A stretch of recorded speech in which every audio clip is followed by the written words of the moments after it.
Olá pessoal, boa noite, tudo bem? Meu nome é Natália, eu frequento a mocidade aqui dos Ceareiros e hoje a gente veio aqui para fazer um bate-papo com vocês.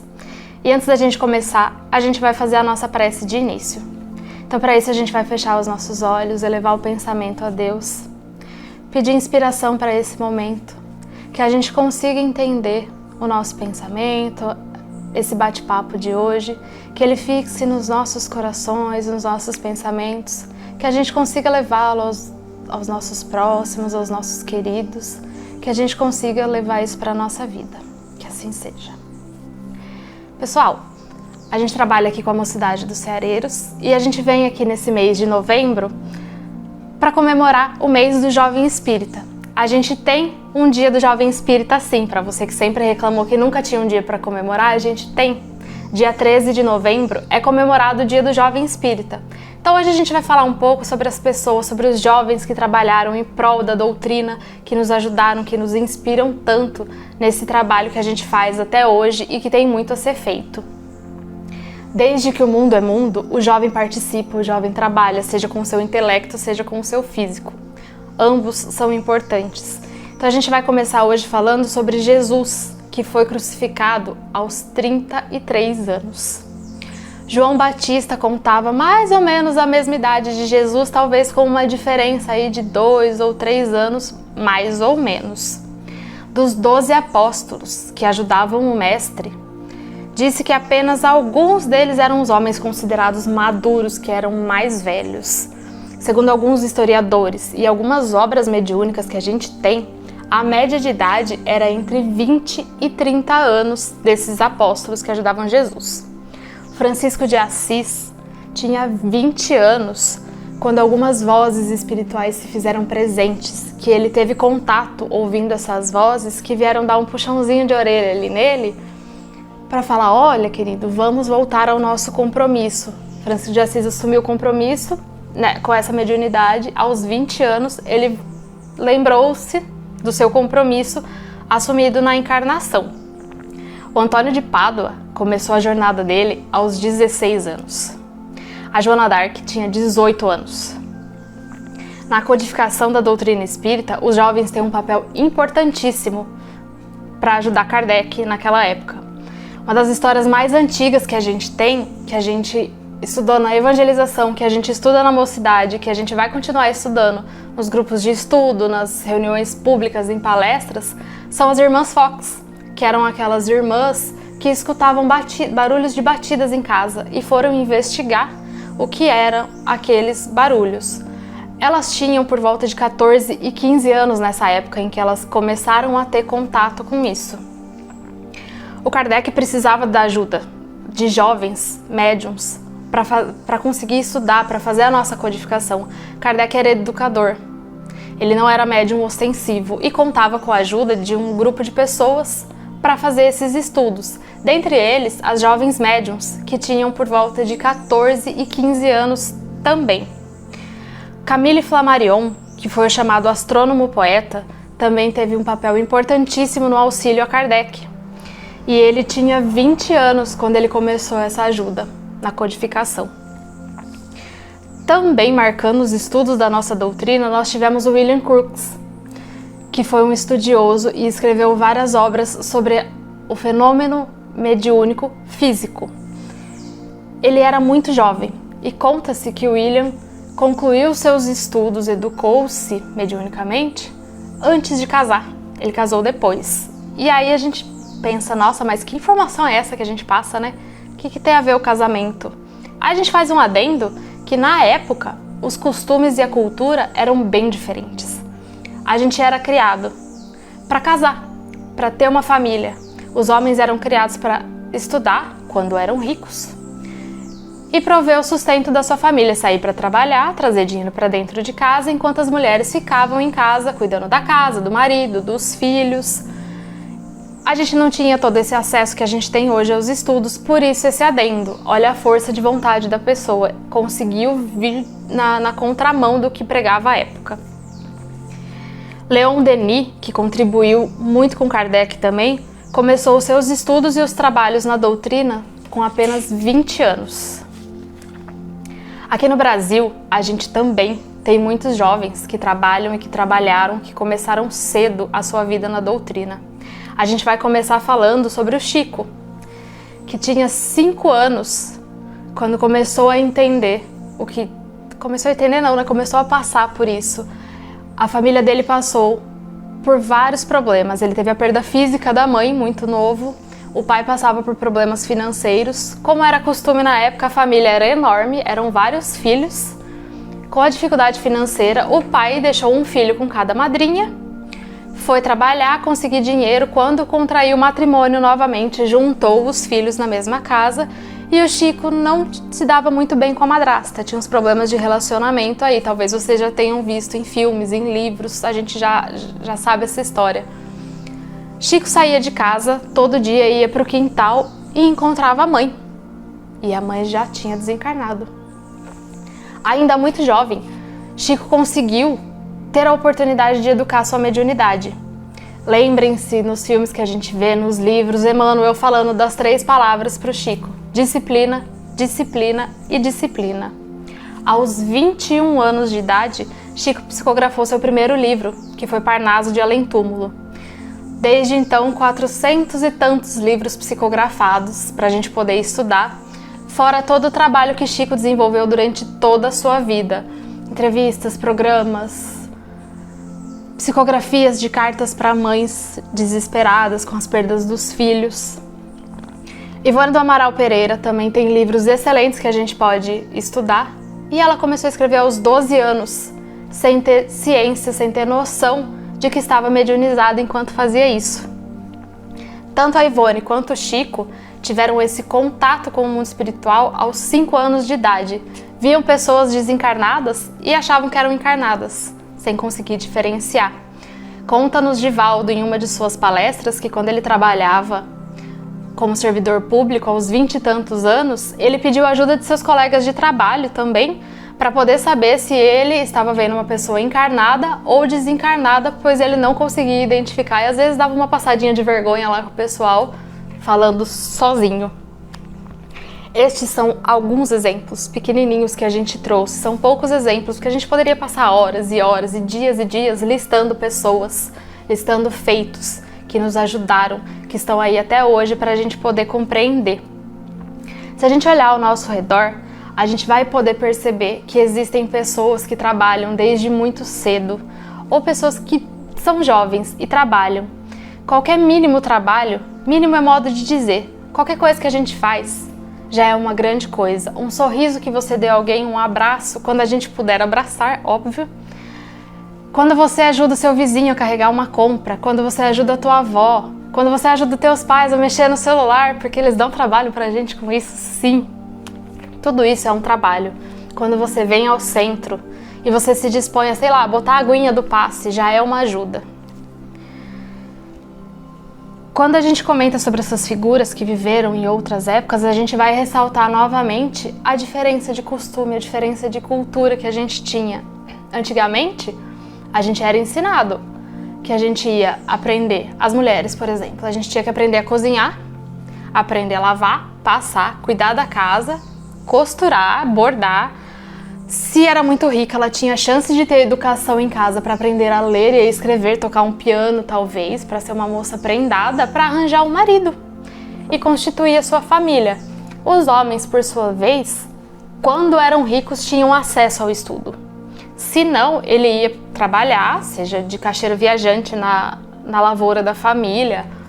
De algum jeito ele precisava arranjar um emprego para poder sustentar a sua família. Então a gente tinha basicamente um padrão ali. O homem sai para trabalhar, traz sustento para a família e a mulher cuida da casa. E hoje a gente vê que isso mudou. Então fica aqui o nosso entendimento de quanto essas pessoas lutaram de ir em busca do estudo. Porque antes não era fácil, não. Hoje a gente sabe que a gente tem esse acesso e a gente tem principalmente o direito de estudar, de entender, de saber, de procurar ajuda nos livros. Eles nos mostram força de vontade e dedicação a essa jornada, a esse objetivo de vida deles. A gente traz esse exemplo para a nossa realidade, para o nosso tempo, e a gente vê essas mudanças.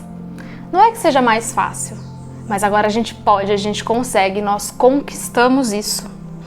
Agora a gente pode escolher a profissão, que antes a gente não podia.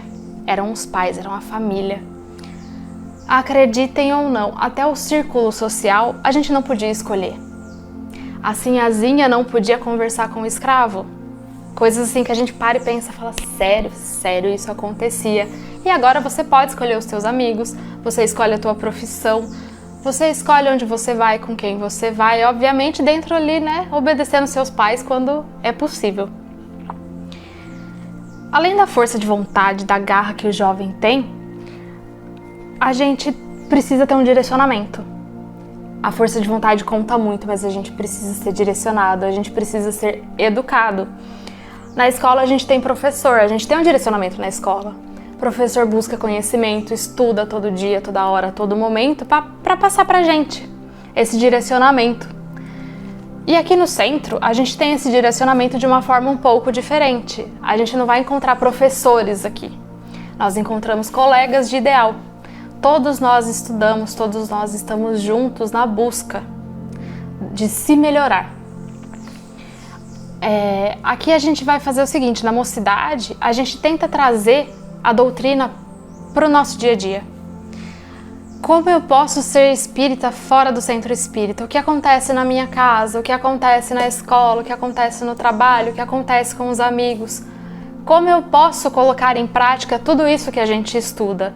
A gente tenta trazer de uma forma mais simples, mais realista. Ser um jovem espírita é abraçar o seu próximo, é entender que juntos nós somos mais fortes. Quando a gente frequentava os encontros de mocidade espírita, a frase que a gente mais escutava é que sozinhos somos ramos secos, juntos somos feixes inquebrantáveis. E essa frase é muito verdade, é muito real. Se a gente pegar um galho seco e tentar quebrar, a gente quebra muito fácil esse galho.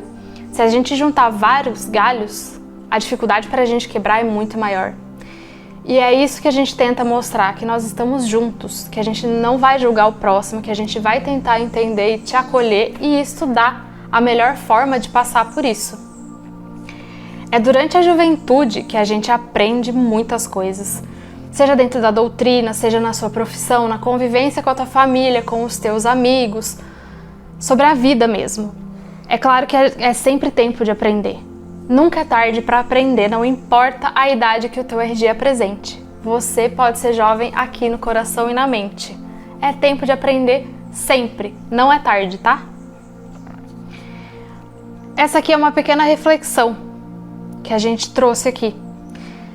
É essa alegria, é esse entusiasmo do jovem que nos impulsiona e que muitas vezes a gente ouve aqui do pessoal mais velho da casa sobre essa alegria, sobre essa força de vontade, sobre essa ajuda, isso que impulsiona, é esse exemplo de força de vontade que é muito legal.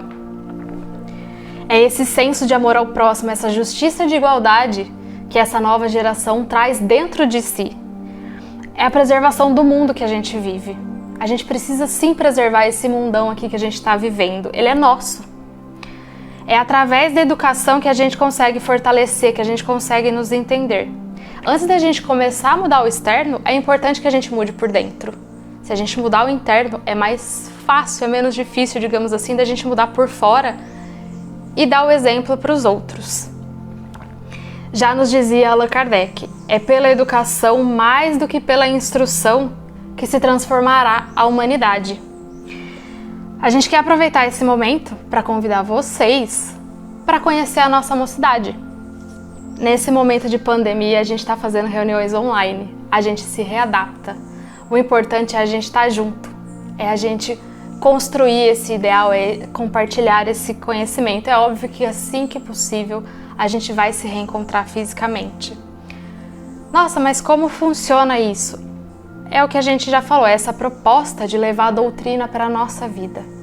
A gente vai estudar as obras de Kardec, a gente vai estudar sobre Jesus, a gente estuda obras de Chico, Ivone do Amaral Pereira, Dona Terezinha de Oliveira, que trouxe obras fantásticas e uma linguagem fácil, uma linguagem jovem para a gente poder conversar e se entender. A gente tenta essa linguagem mais simples, uma linguagem mais dinâmica, para a gente motivar os jovens, para a gente estar sempre animado, sempre para cima. Tentamos sim a prática, agora nessa pandemia, na medida do possível, Quem participou dos drive-thrus que nós tivemos aqui no Ceareiros, a mocidade estava presente, enfeitando, recolhendo as coisas, ajudando. Então esses dois lados aí, estudando e praticando. Essa é a nossa ideia, é tentar, na medida do possível, estudar e praticar. Essa nossa conversa, ela foi inspirada na Dona Terezinha de Oliveira. A Dona Terezinha de Oliveira, ela era de Campinas quando nós a conhecemos. Uma mulher maravilhosa, uma criatura de uma luz assim extrema. Nós a conhecemos durante alguns encontros de mocidade espírita. Ela já era uma senhorinha com cabelo branco, fofíssima, um abracinho gostoso, gente, maravilhosa. E ela ajudava muita gente, ela nos inspira demais. A Dona Terezinha, quando mudou para Campinas, tinha 26 anos, quando ela, pelas nossas pesquisas aqui, que ela começou a se aprofundar nos centros que ela frequentava lá em Campinas. Ela trabalhou em prol da doutrina espírita até o dia do seu desencarne. Ela trabalhou muito. Ela morreu com 80 e tantos anos. Então, assim, foram muitos anos. Dá para acreditar que uma senhorinha fofinha daquela fez mais de 2.000 palestras no Brasil e no exterior. Olha a importância dessa mulher. Publicou muitos e muitos livros que a gente usa aqui também, que são livros de uma didática maravilhosa para a gente conseguir entender e um estudo, assim, fantástico dessa mulher. A Dona Terezinha mantinha um blog na internet e conta-se nas pesquisas que ela mantinha esse blog atualizado até 2 dias antes do seu desencarne. Até os últimos momentos ela estava lá firme e forte e ela fazia questão, ela mesma respondia aos leitores dela, tirava as dúvidas, as questões técnicas o pessoal do centro que ela frequentava ajudava. Mas a questão doutrinária era a Dona Terezinha, que ia lá, estudava, fazia os textos, respondia o pessoal, convidava alguns para ir até o centro, conhecia pessoalmente, ajudava nessa questão. Trabalhou demais em prol disso. E quando ela veio fazer uma palestra aqui em Americana, no encontro que a gente teve, ela falou sobre isso. E é muito inspirador. Dona Terezinha foi, assim, uma mulher fantástica. A gente quer deixar aqui para todas essas pessoas o nosso muito obrigada. É importante demais o trabalho de cada um, seja em prol do espiritismo, seja em prol de um ideal que a gente luta. É importante isso. Faz a gente crer num amanhã melhor. E nos inspira a continuar trabalhando, a continuar lutando. E a gente quer pedir para você, jovem, acreditar no futuro, acreditar no amanhã, acreditar que você é capaz. Todos nós somos. Nós estamos aqui de braços abertos, esperando vocês. Seja online, seja presencial quando a gente puder. Lembrem-se disso, lembrem-se de todas essas pessoas. Ai, mas eu sou muito novo, eu sou muito jovem. Nada disso. Eu tô muito velho, também não. Sempre é tempo de aprender. Sempre é tempo do autoconhecimento, do auto-amor, do auto-perdão, que parecem bichos de 7 cabeças, mas é isso que a gente tenta desvendar, é isso que a gente tá caminhando. Se melhorar para poder melhorar o mundo, para poder melhorar o próximo. As nossas metas são metas palpáveis, é o que a gente consegue de pouquinho em pouquinho. Fica aqui o nosso convite a você, jovem, seja qual centro espírita for, o que estiver próximo à sua casa, aquele que você se sinta bem, que você se sinta acolhido, vá até ele, procure uma mocidade, um grupo de estudo, algo que você se sinta confortável. Mostre a sua garra, a sua força, a sua alegria, a sua juventude, esse aprendizado fácil que a gente tem. Toda essa alegria. Vai lá, tenta, faz alguma coisa. Lembrem-se que o jovem não vem para o centro apenas para esforços físicos. Não é só para carregar a cesta básica de um lado para o outro para ajudar. Isso também conta, façam também. Mas a gente vem para estudar. A nossa força é essa. Nós somos o futuro. A gente espera que vocês tenham gostado desse bate-papo simples, básico, mas que tenha dado um entusiasmo, uma força de vontade para que a gente continue, para que a gente siga em frente, para que a gente não desanime, não desista. É disso que o mundo precisa. E mais uma vez o nosso convite a vir participar com a gente. Nas nossas reuniões, em reuniões públicas, é importante. Façam a sua parte.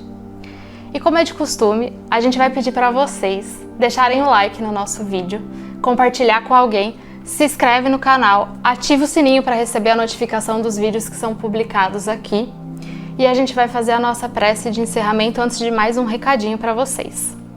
Então, novamente, com os olhos fechados, o pensamento elevado, agradecemos essa oportunidade desse nosso bate-papo, desses exemplos maravilhosos citados aqui, que a gente consiga guardá-los no coração, ser inspirados, ser motivados, entusiasmados, que a gente consiga, como jovens que somos, mudar dentro de nós e mudar um pouquinho do mundo. Que assim seja.